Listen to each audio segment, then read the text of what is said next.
Page 11, Handel bars. There's a little pun on the name Handel, the person who wrote the melody. Handel lived a long time ago. That's what I know. He wrote the Messiah. Handel's Messiah, you ever hear that? No. Okay. He wrote a lot of other stuff too. He was pretty famous in his time. We'll start with the right hand. Now this is in the key of D major. D major has two sharps. If you haven't, please go do my scale video on D major. Please do the scale videos on each of these keys in this thing. I forgot to say the keys of the other pieces. I'm sure you know what they are though. It'll help playing these pieces really a lot easier, because once you get an idea in your head of which keys or which notes are involved in that key signature, it really does help play it. In the right hand, pretty simple at first. You're in this position, so it's. Then the second measure, you got eighth notes, 1 and 2 and 3 and 4, and now third measure you got to reach your little finger up 1. Then cross over to get C sharp, and then again reach up with the little finger to get the A, and then reach up to get the G sharp. So again, you're stretching out a little bit, you're kind of moving around a little bit, so just follow their fingering, it's fine. You get that in the second line also. The third line you're up here, because you ended the second line here. So now the thumb has to go where the little finger is. It's here.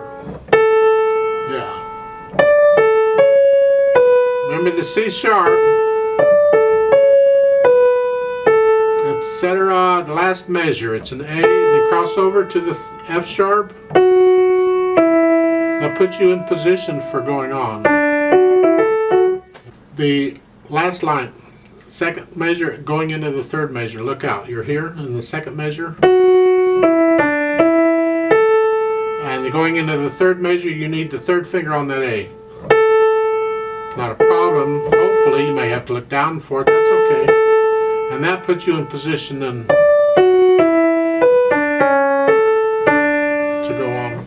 For the left hand, you just got a bunch of half notes. There's occasional accidental in there. Look at the last measure, the first line. G sharp. You have a G sharp in the right hand too, so that works out. Same thing in the second line. Third line is fine, so the left hand's pretty much just staying here, doing its thing quietly in the background, because we want to hear the right hand. As far as the dynamics go, they're saying the first line is like a medium loud. It's all one phrase. Second line is soft, so just bring it down a little bit. If you look at it, you'll find the second line is the same as the first line. So what we're doing is kind of a statement and an echo or a reply or something. And that's common for the statement to be louder than the echo or the reply. So we're here.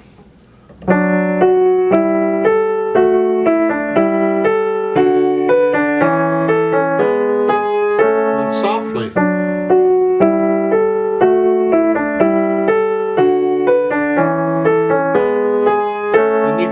On the third line, and then softly, and then again, and then the last line you're sort of a medium loud, and then in the second measure you're going to grow into a loud, and then there's a ritardato at the end. Slow down, but you're staying loud. You don't die away, you stay loud, and that's really.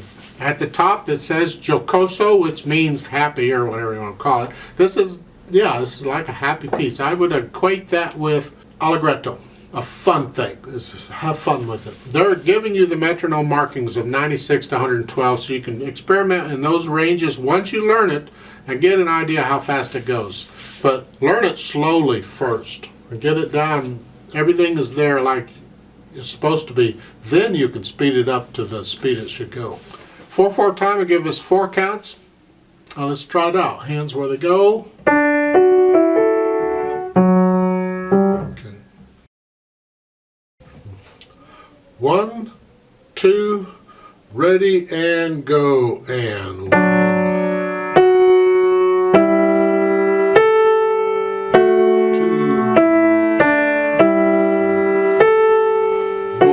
And 2 and 3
4 off.